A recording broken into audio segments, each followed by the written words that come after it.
Welcome to Tabletop Tommies. I'm Johnny. And I'm Phil. And in today's episode, we're doing a bit of a WTC preview episode. So what this episode is, we're going to jump into some of the lists that caught our eye. What this episode isn't, is it's not going to be a blow-by-blow account of every single list and how they play. If you're looking for that content, I'd strongly recommend checking out Bo Mortenson's YouTube channel, or you could even just go to the WTC website itself, which we'll link in the comments, and you can download all of those army lists yourself and go through with a fine-tooth comb to see exactly what's in there. Phil, before we go into any lists, do you want to talk through the restrictions for this year's WTC? Yep, so in terms of list building, it is 1,000 points. You can take 1 or 2 generic platoons. Mm-hmm. There is a list of units which are permitted, which are taken from the campaign book. So anything from Armies of is absolutely fine. And then there's a list of units from campaign books. So not everything from every campaign book that says can be taken in a generic platoon has been allowed, but there's a really good spread across all the different various nations. And in terms of the composition of lists, in terms of the teams, so it's a 4-person team event. However, you submit 5 lists.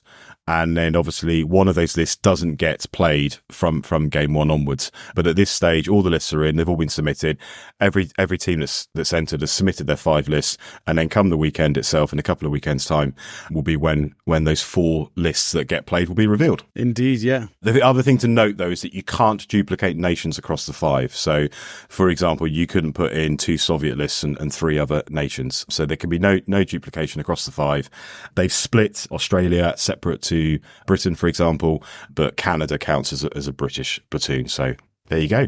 Fantastic. So having said all that, as you say, Phil, one of these lists for each nation won't get played. So it may be that we talk about a list that isn't going to come up. But before we dive into the specific lists, I'll give everyone a broad strokes overview of the types of nations people are bringing.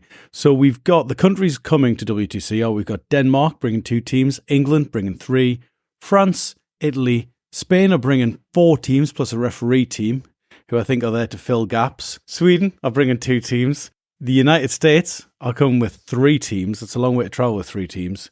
And we've got Wales with 1 team. So all in all there, we've got 18 teams across 8 nations with 4 players each. So we're looking at 72 players in total. But obviously, you've got 90 lists here. So that's a lot of list checking. So looking at the nations the countries are bringing, every country every team apart from the Swedish first team are bringing a British list, which tells me that the Brits are clearly a force that the competitive players are thinking is a very competitive force at the minute. Mm-hmm. Tied with that, you've also got the Soviets, who are included in every team's choice apart from Spain 4. After that, you're then looking at the US. About 3/4 of the teams are bringing a US list, 14 out of the 18.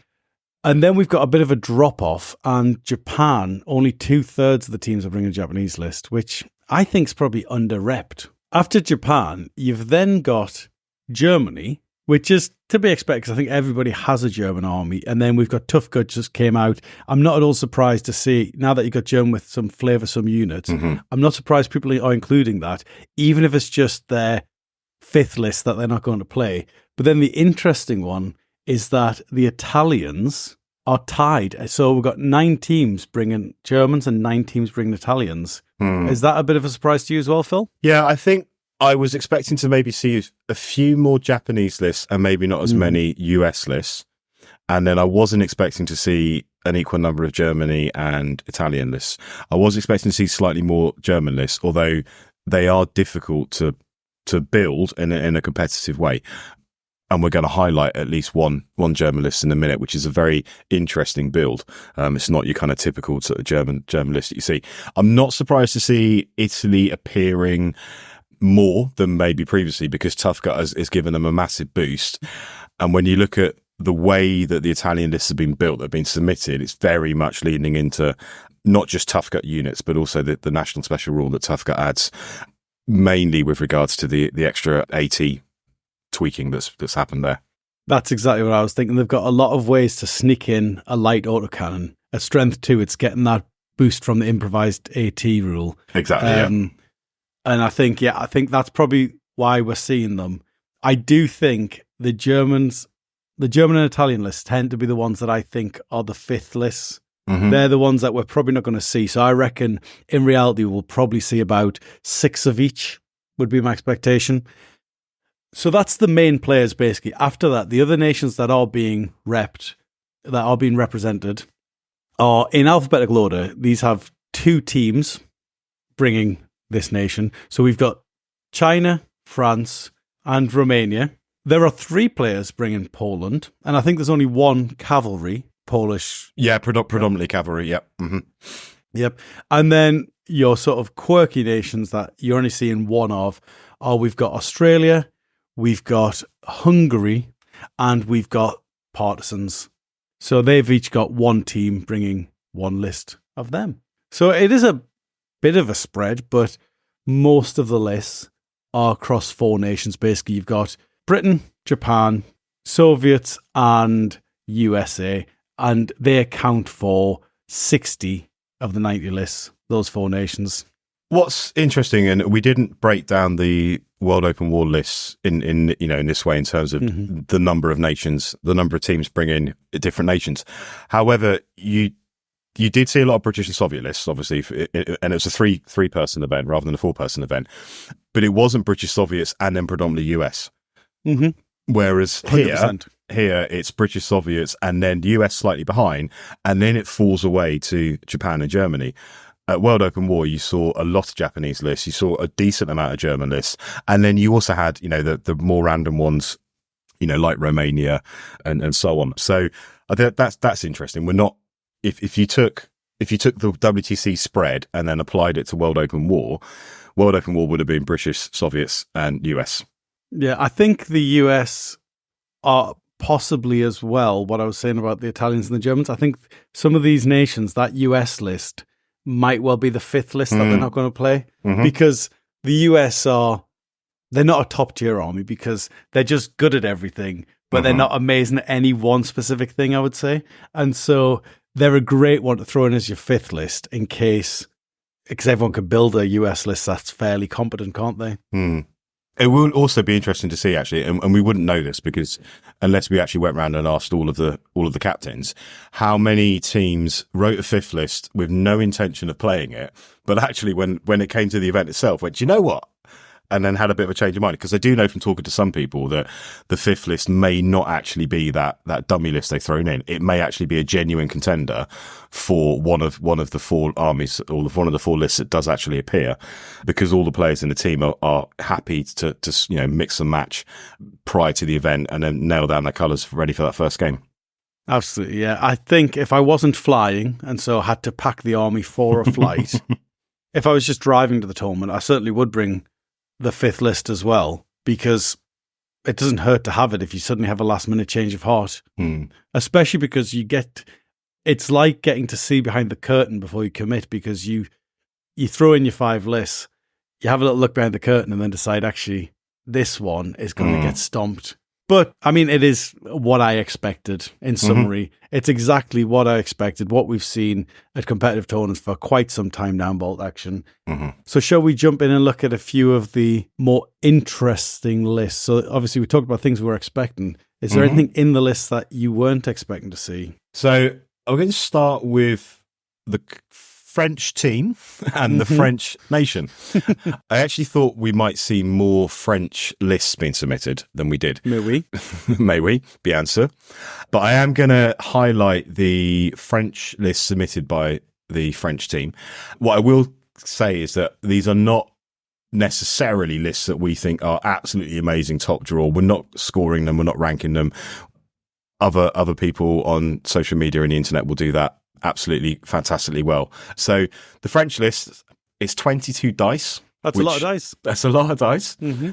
And what I like about it is you've got 6 of the early war LMG bikes in the armoured car slots. Obviously, you can take 3 for 1. Clearly, this is a man after my own heart over here. Yeah. We've got a couple of engineers, so spread across 2 platoons. We've got a couple of foreign legions, so you get your stubborn squads, great for objective holding and that sort of thing. The nation, or the team, is obviously taking advantage of the free howitzer, or sorry, the free artillery rule, but they're not taking howitzers. So they're taking an anti-tank gun? So what they've got... No way. Yeah. So in their first platoon, they've got a veteran light autocannon. Yeah. They've got a free medium anti-tank gun rather than a free medium howitzer. Yeah. And then you've got a light anti-tank gun, which they're paying for in their second list. Wow. To get to 22 dice, they have got 2 mule teams and a horse-drawn limber. Yeah, I was going to say, because 22 dice is about 45 points a unit on average. And so when you're saying these, like the Foreign Legion squad and the engineers, I'm thinking, what are they taking that's worth nothing than to offset that? Yeah. But there you go. And then, they haven't got, they're not using the tank slot. They're using the armoured car slot with the LMGs. They've got the Citroen Caprice half track. And no FT in there to the FT-17, because that's a 35-point tank. So that's a nice way to fill a dice. Yeah. So no, I just thought it was a really interesting list. And the fact that they've got the 6 annoying little kind of like flies buzzing around, sticking out a pin, which is the LMG bikes, I thought was really interesting. Nice. Well, that's interesting. I do like that the French have brought a French list. Yeah. And the Italians have brought an Italian list. Italians brought an Italian list. Absolutely, yeah. The Brits have brought a British list. Yep. The Americans, one of the American teams didn't bring an American list, which I think is poor form. And I don't think the Welsh brought a Welsh list either. No. So we'll have to have words about that.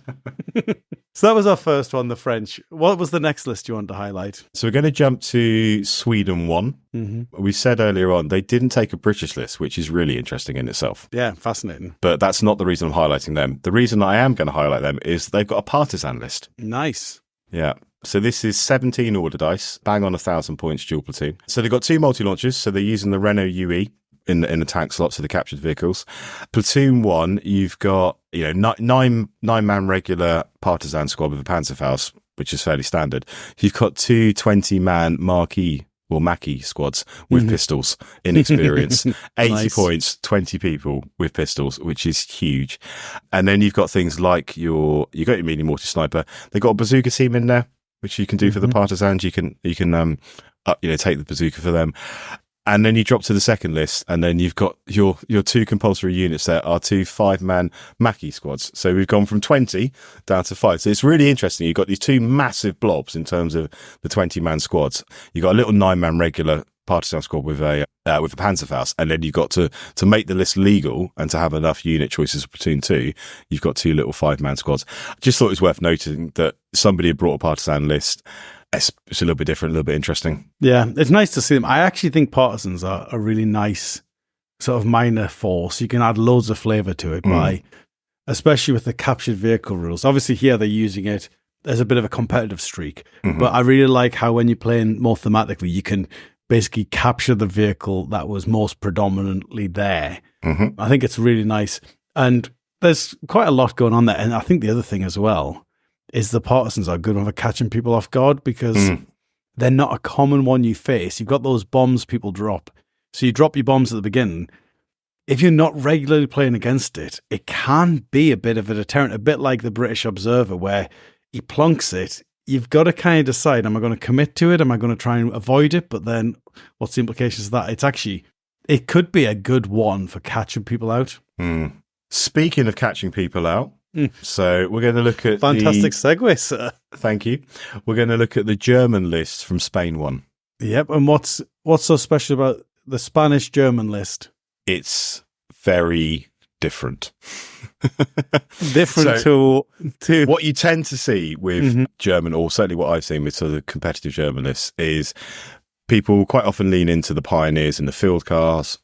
We're starting to see cavalry more and more. The 259 makes an appearance and so on. There are elements of that. So there's a lot of autocannons in this list. So it is 1,000 points on the nose. It's 14 order dice, dual platoon. So platoon 1, you've got your regular lieutenant on his own. And then the 4 squads in platoon 1, I'm not going to pronounce the German because I will butcher it. You've got a 15-man unarmed, inexperienced convict squad for 45 points. Yep. Yeah. You've got a 5-man regular guard force, who were there obviously to buff the convicts. You've got a 5-man Brandenburger squad, 5 SMGs, 3 Panzerfaust for 120 points. They're really expensive, the Brandenburgers. Compared to the other squads they have. Yeah. And then you've got another 13-man unarmed, inexperienced convict squad for 39 points. So of those 4, you've basically got 10 models that can do anything at range across, across 2 squads there. You then start looking at the support options. You've got your inexperienced medium mortar, which is fine. Your 37mm flak 36, so that's the heavy autocannon. Yes, it's fixed, but it's an absolute beast of an artillery piece. You've got your 259 as your armoured car, which is your fantastic little armoured car recce option. Your Dakar Panzer 3. And then you move into the second platoon. You've got your Kriegsmarine officer. So this was one of the units that got added from the campaign book. So inexperienced officer, 35 points. To make it legal, you've got to take a Kriegsmarine squad. So the list here has got a 5-man inexperienced rifle Kriegsmarine squad with a Panzerfaust. Then you've got Strafe Battalion. They're regular, but they're shirkers. 1 SMG, 1 Panzerfaust. And then the only other thing in the second platoon is a Kugelblitz at 205 points. Pricey, isn't it? Yeah. So you start breaking down this list. So you've got some really strong autocannon choices there. You've got your 37mm flak 36. You've got your 259. You've got your Kugelblitz. And then you've got your Dakar Panzer 3. And then when you start looking at the actual infantry to go with it, it's blobs of unarmed men, or it's the Strafe Battalion regular shirkers. The Brandenburgers, obviously, to affect people's reserves rolls and outflanking rolls and so on. And then your guard force to basically buff the unarmed convicts. I mean, it's interesting. I think it's a little bit of this, a little bit of that. I wouldn't like to play it. It's the kind of thing that I might take to sort of a thematic tournament. Okay. At a competitive tournament, once you take away the 2 tanks, you've got nothing that can really delete a squad in 3 turns, really. No, and obviously I guess the player here is very much banking on the flak 36, the 259, the Panzer 3 and the Kugelblitz doing the work. And then the other blobs of infantry effectively are there to hold ground, suck up casualties, become roadblocks. I think I know who this list is, and I played that person at WoW, and they had a similar list, but WoW was 1,100 points single platoon. But they had a similar list in terms of the sort of spread across the autocannons, for example, interesting, unarmed squads, that sort of thing. And it played very differently, and it's something that I had never played before, against a German list, or this is not how I would build a German list. So in that sense, if you're talking about sort of being caught off guard, this is one of those lists where you look at it and go, unless you really experienced or build these lists yourself, you look at it and go, wow, I don't see how that's going to work. But having played who I think it is at WoW, it does work, or it certainly did. WoW, the guy did very well at WoW, and the team did very well at WoW. I think it's a funny one because only 14 dice, but then loads of inexperienced. It's a bit of a juxtaposition of those 2 ideas. And I think it will be interesting, one to watch, I guess, because I'm not sure on it yet. No, and I've we've talked about Soviets before, and I've said a few times that I can't build a decent Soviet list because I can't get my head around the massive amount of inexperienced squads and how they work. But clearly that people can, and clearly people do very well, with inexperienced squads. And similarly, I look at this and go, it's just a little bit like, I'm not really sure where to go with this one, but it works. It'd be interesting to see how this particular list does and how the team does as well. What else is on the agenda, Phil? What else have you seen? What else has caught your eye, Phil? Okay, so we're going to look at England 1, and we're going to look at the Chinese list. Mm-hmm. Are you ready? Why this one, Phil? Firstly, it's only one of 2 Chinese lists. So, fair play for bringing it. A really interesting list for me. It's dual platoon, 15 dice, bang on 1,000 points again. What you've got here in terms of the squad. So the platoon 1, you've got 2 8-man veteran guerrilla cells with pistols. These guys forward deploy. So unless obviously the mission says otherwise, these people are going to be forward deploying. So that in itself is pretty in your face. You get your free levy squad, which is similar to the Soviet free squad. There's a flamethrower there, which is going to sit in a jeep. You've got your medium howitzer, the BA-10 in the armoured car slot.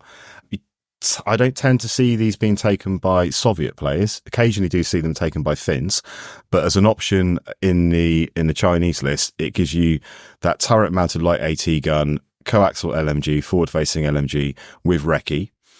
In the tank slot, they've taken a Panzer 1. So you've kind of almost flipped the tank and the armored car around. So your tank is effectively, your dual MMG, and your armored car is what's doing the heavy lifting, as it were. And then the second platoon, another 2 8-man guerrilla cells, another medium howitzer, another BA-10. And then to bulk up the numbers, there's a couple of mule teams floating around as well. It'll be an interesting one to play with all the forward deployers. I think this one will be very mission dependent. Mm-hmm. I think if those forward deployers are going to be a big factor, this will be a big list. Yeah. If forward deploying's not allowed, or if it's just kind of irrelevant because your opponent hasn't brought forward deployers and doesn't really care if you come closer to them because they're planning to shoot you anyway, then it might not be as powerful. So I think this one's a little bit of this one could go either way for me. Mm-hmm. I do like the double medium howitzers, though. I think that's a classic combo. Yeah. The old 1-2 punch. And there's a lot of duplication in this list in terms of you've got 2 howitzers, you've got the 2 BA-10s, you've got the 4 guerrilla squads. So there's that element of, okay, well, if one of them gets knocked out, it's okay because I've got the second one to back it up. Yeah, or even just pinned down. With the armoured cars and stuff, what I find is often you'll take a couple of pins. Now that armoured car's pointless, you can wreck it away and the other one can sweep in to put pins out. Mm-hmm. So yeah, it is the way that I like to build lists, actually, now you mention it. I have to say, though, not a lot of flamethrowers in the ones we've highlighted. And scanning through the list without doing serious data analysis, it feels like there's a lot of lists with sort of like 2 engineer squads. Yeah. That seems quite common. Mm-hmm. But there's not a lot of lists that have really lent into flames. It feels like if it's the day of the Dakar at the minute. Yeah, it's the day of the autocannons. It's not so much the Dakar, it's the day of the autocannons. There's a huge amount of autocannons flying around. We mentioned, it's Stallion list earlier. And that's to be expected because realistically, you're probably going to be going up against Armour 8 vehicles, Armour 7 vehicles. There aren't many Armour 9 vehicles there. So an light autocannon with a +2 pen at normal range, that's going to impact potentially against those Stuarts and all that sort of stuff. But this is where we could swing all the way around because basically the Dakar came in, Dakar Stuarts, the Panzers, they're so prolific now that everyone's turning to M42. Yeah. Everyone's turned to the light autocannon as the counter to it because it's the most affordable counter to it, basically. Mm-hmm. I do wonder if it's time to start countering the light autocannons yet with heavier tanks or something, or just no tanks. Yeah. And then that would be really interesting to then see the next wave. I don't know, though. It does feel like we're in a bit of a stalemate, a bit of a trench warfare situation where we're waiting for the next big breakthrough, and maybe we need a new version for that to happen. Yeah. Who's going to make the first move, and is it going to be successful? Yeah. Mm-hmm. And it's interesting what you said about the flamethrowers. I think from memory, there's only one list that has 4 flamethrowers in it. Mm-hmm. So what you might call it, an out-and-out barbecue list. There's a few with 3 flamethrowers. There's a really nice British list, actually. It's got 2 PPA Jeeps, which I thought fair play for bringing that. But yeah, you're not looking at a ton of lists with 4 or 5 flamethrowers in. Yeah, it's because you've got so many stubborn Gurkhas flying around, isn't it? Like, you got your Gurkhas and your Japanese with their asbestos pants. Yeah. Yeah. And this is where actually having 1 flame list in your army is not too, in your selection of 5. Out of 5 lists, yeah. Having 1 isn't the end of the world because it means you can sort of swerve the stuff that's flame-proof. But the problem is, even then, it means you're having to take a duck every time to just duck those lists. And so this is probably why we're not seeing them at the minute. Cool. So the final list we're going to talk about is USA Team 2, and it's their British list. Oh, interesting. So many British lists, and we've left it till last. I presume this one isn't just Paragurkas with 2 Stuarts, if it's one that you're highlighting, sir. So this one has no Gurkhas, and it is, to my knowledge, the only British list that hasn't got a single Gurkha unit in it. Nice. Generally speaking, that the British lists have Gurkhas, either regular or Paras. They've got some Stuarts. There's a couple with Crusaders. They allowed land mattresses for the British, so you are seeing quite a lot of land mattresses in British lists. Yeah, that was a bit controversial from my perspective because I've said it before, but I guess I'll say it again. It's the only thing the Brits don't have, and so I don't think we needed to give it to them. But once you've released the pack, everyone knows it's available. Yep. Game on. Yeah. There are quite a few Brengineers. It's not like every list has got Brengineers. But the reason for highlighting this one is there are no Gurkhas. So it's 18 dice dual platoon. Vengeance is the national characteristic. My favourite. Up and Atom is pretty much what you're seeing in all the other lists because of the Gurkhas. So instead of Gurkhas, what you've got are Maori squads. So using the rules from Duel in the Sun, so they're taking regular infantry sections, using the Duel in the Sun rules, they are then paying the extra 1 point per man to give them the Maori special rule. So across the 2 platoons, you've got 4 7-man Maori rifle sections, all with an SMG on the NCO. Mm-hmm. And then you've basically just got duplication. So you've got 2 land mattresses, 6 of the LMG bikes. Yeah. Man after my own heart once again. 2 Chaffies in the tank slots. So, and the Chaffee's good because it's a medium anti-tank gun with a 2-inch HE template. So as well as being a threat to vehicles, because it's a medium anti-tank gun, that 2-inch template does actually do a bit of work if you need to against infantry. And then you've got your free observer, and then for your bonus 4 points, you've got a mule to bring it up to 18 dice. I do love the Chaffee because I love its recce. I love a recce tank because anywhere where you can nip around the corner, shoot stuff, and then retreat back. I think the reason we don't see it very often is because it's more expensive than a Stuart, and it gets far less shots. And so it's a shame because I actually think it's a really cool looking tank as well. It looks like what you see after World War II as well. It's very of that aesthetic. So I do really like it for that reason. And so, fair enough, 140 for a Recce Stuart or 160 for a Recce Chaffee. Most players are going to go with the lighter anti-tank gun, but cheaper points. I guess if you find yourself at an event where they're limiting or banning Dakar Stuarts, it's a really good shout. Or the Crusader. If they're banning the Stuart and the Panzer III, Chaffee Pumas, it's their day basically. The thing that is interesting about this one, because I love the Recce bikes, one of the things I noticed is 2 of them have LMGs per platoon and one has an SMG, which is really interesting. I'm not a fan of that because the range just is not enough. No, I expect it. Well, partly it's to drop the points down to then put the mule in to give you an extra dice. Yeah, well, I mean, even take the mule out, you haven't got the 10 points to pay for the LMG. What I would have done personally is I would have dropped 2 men and had 6 LMG bikes because putting out 6 pins at 36 inches per turn is pretty tasty. Yeah, then that's you're then looking at 6-man regular squads though. Yeah, but equally the 7-mans are a little bit tight as well. This is one of the things that I'm noticing actually. There's a lot of the players are playing very aggressive action, very sort of like kill points, meet engagement, those types of missions. A lot of the lists are looking quite light on the ground when it comes to objectives and things holding. Yeah. And I mean, the missions have been published. There are quite a lot of objective missions in there. Yeah. There are also kill points involved in some of those objective-based missions. So yeah, that is a big thing. And I think a lot of them in those missions, they're going to just be playing meet and engagement and ignoring the objectives, basically. One of my thoughts throughout looking at all of the lists were you often hear that bolt action is an infantry-based game. But when you actually look at these lists, there's a huge amount of vehicles in terms of the proportion of vehicles to infantry. And then there are some lists.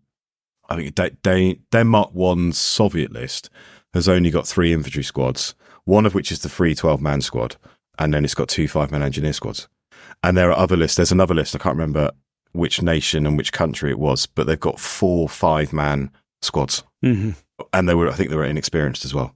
So you're putting so much emphasis on the ability to delete dice with your vehicles, with your HE, flamethrowers, whatever, that your infantry are just there to kind of sit on an objective, to go down in cover and pop their heads up when they need to, turn 5, turn 6, if you've got to rush on. So it'll be really interesting how the lists play out over the weekend. Yeah, I am looking forward to seeing all these quirky ones. I think there's a lot of lists that I know exactly how they're going to play. Yeah. And it's not going to be that noteworthy. I mean, it's going to come down basically to the player and the mission, the opponent that they've got, and sort of the luck of the dice, because sometimes it's a rock meeting a hard place and it's just whoever gets that big 6 first, basically. What I would like to, before I had an honourable mention. Do you want to do your... So I did fancy just running through the missions just very briefly, but you do your honourable mention first. Yeah, cool. Okay. So it didn't make the cut for the top 5 lists to talk about, but my honourable mention goes to USA's 3's Japanese list. Nice. It's 24 dice. I think it's the highest dice count in all of the lists. 105 bamboo spear guys. I'm really excited to see if it's one of their genuine lists, Yeah.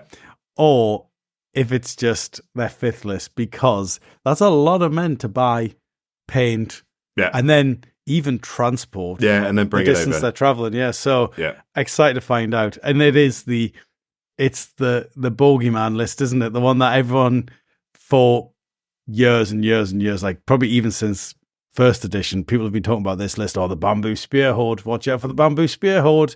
Yeah. And it's so rarely encountered. So yeah, I hope they do bring it because it's a lot of fun. Yeah, this is a full-on plantation. This is not a little copse of bamboo. This is a proper plantation of bamboo coming across the board at you. Yeah, the deforestation brigade. Yeah, exactly. Yeah.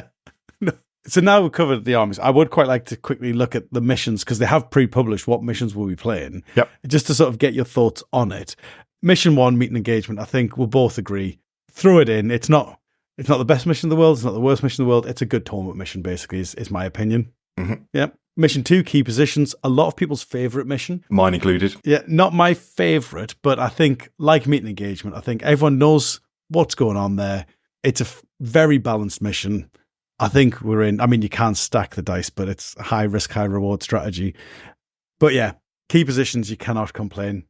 Mission 3 is where it starts to get a little bit interesting. And I've tried this one and I have to say I quite enjoyed it. It's called Penetrate and Strike. It's basically double envelopment, but you can't leave the table, isn't it? Yes, that's right. Yeah. Yeah, so you're getting a point for a unit killed. You're getting points for being in the neutral zone. So 1 point for every unit in the neutral zone. 3 points for being in your opponent's deployment zone. If you're across 2 zones, it's wherever the majority of the models are. So if more than half your tanks in the enemy deployment zone, you count as being in the enemy deployment zone. It's a really interesting one. The thing that's made it really interesting is because we're not rushing off the table. Outflanks back in play, but forward deploying is off the table. And so it's interesting having that dynamic where no forward deployment, but outflanks in play. And we're trying to get across the table, but equally don't rush too fast because you're going to lose all your dice.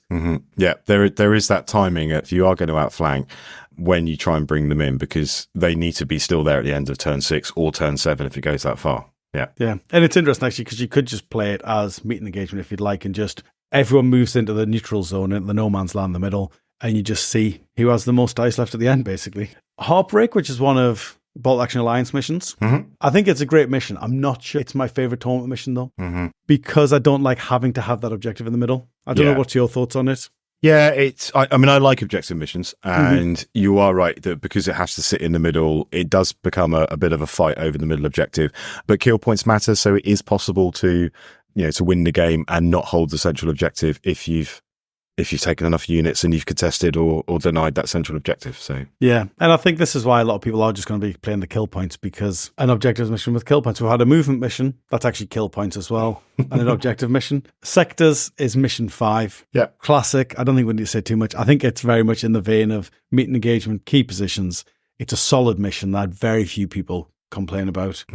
I don't think it's changed in any way either, is it? It's just the standard as it comes mission. Yeah, I think so, yeah. Yeah. And then we've got Timely as mission 6, which isn't one of my favorites, to be honest. I think it's a really fun mission. I don't think if you're doing full competitive tournament, it's a great mission for the exact same reason I just criticized Heartbreak, basically.